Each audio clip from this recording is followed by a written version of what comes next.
Well, I mean, it's been a couple days. Have you learned anything new about Camarillo, or have you seen enough of them? I think we've seen enough of them, you know, on film. I mean, same thing I told you the other day, just super aggressive. Probably one of the best 5-5 teams in Southern California. You know, it's Division III.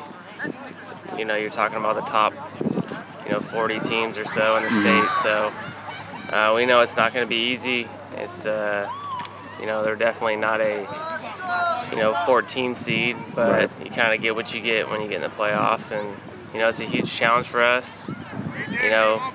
They run a great offense, multiple formations, very balanced. They got a young quarterback that's really efficient, so we got our hands full. Not only that, 3 years ago you went against Jake Constantine, and do you kind of get a sense that this guy playing quarterback now kind of reminds you of Constantine a little bit? Yeah, I mean, Jake was a junior then, very efficient. Jake, I think he made a lot more plays, with his feet. This guy is just completely poised, has a lot of control, and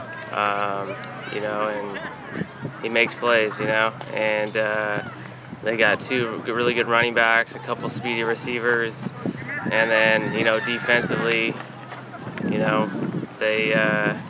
they take a lot of chances, but they're really good at what they do. They bring the heat, they stunt, mostly every play, and they're super aggressive. So they've been able to slow down just about everybody, down there with all those high-powered offenses down there. Right. So, it's going to be a 4-quarter game, and, our guys got to be ready to go.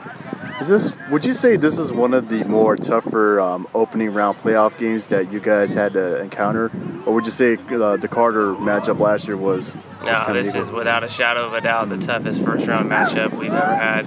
A couple years ago we had St. Francis, which was tough. We had Cathedral, which was a tough draw.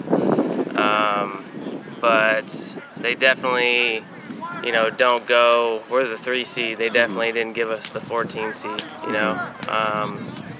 Camarillo, they have the ability to win the whole division,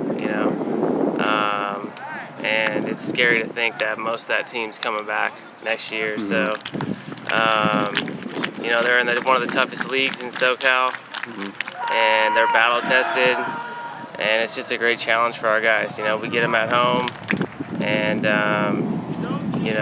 it's going to be just a huge test. See kind of where we're at, see how good we really are. All right, well, Xavier, I mean, a couple days away, what's going through your mind when you look at this Camarillo matchup? I'm going through my mind a lot. We're excited. They're an aggressive team, and we're just coming out. We got to put our heart out there, like always. Andrew Jones looks at Camarillo's record 5-5, but it's one of those things where immediately he thinks looks can be deceiving. Do you guys kind of feel that way too, that maybe they're not 5-5 like the record indicates? Oh yeah, we never underestimate any team, so we got to play up to our intensity. We can't play down to their level, and we just got to keep up our pace. Defensively, what have you seen out of Camarillo? Oh, they're a very aggressive team. They're a young team, and they're just very aggressive. I mean, who would you say are some of their top playmakers? Like, where would you say their main strengths are? Secondary, linebackers, wherever? I know they have their number 8. He's an athlete. He plays both ways, and most of the team is really aggressive, and that's what we see him on every play.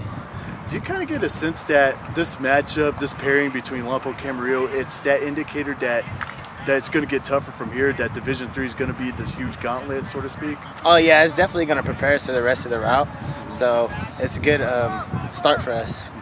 Not only that, I mean, how much do you guys bring up last year not finishing, that Coronel Del Mar loss? How much do you guys still use that as motivation? Most of the people on this team have been through it for 2 years against Thousand Oaks and Coronel Del Mar, so we're looking for trying to get that next step now, right? Trying to get a next step in. All right, sounds good. Thanks. Well, 2 days away, what's going through your mind when you think about Camarillo? Just preparing for them, the hard work that we put in our practice, the mental game that we got to be there and focus 100% the whole game, and just come together and just fight the whole game. They're a young group, but what have you seen out of Camarillo's offense that really sticks out?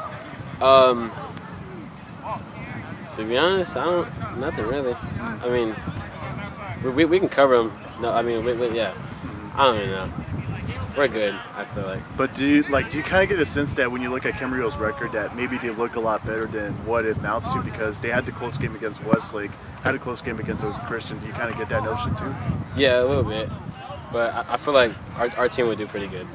Not only that, last year you were injured for the playoffs. I mean, just describe that feeling. I mean, how much did it kind of just like eat at you that you wanted to be out there? Oh no, it sucked, especially against Colonel Del Mar. Like going in that fourth quarter, I was telling the trainer just to cut my cast off because I was wanting to play, but they were like, "No, you can't do that." So it just hurt just watching my team like that. So you had that itch that even though you were injured, you wanted to put the pads on. Yeah, I wanted to play, man. I was excited. But you know what? Great thing is you're healthy. I mean, you're ready to go, right? Yeah, yes sir. So how much does that add, like, fuel to your fire, knowing that this time in the playoffs that you're ready to go this time? Oh, it's all out for me. This is my last season, so I'm just man. I'm gonna go out with a bang this year. Yeah. All right, sounds good. I'll let you go. All right, thank you.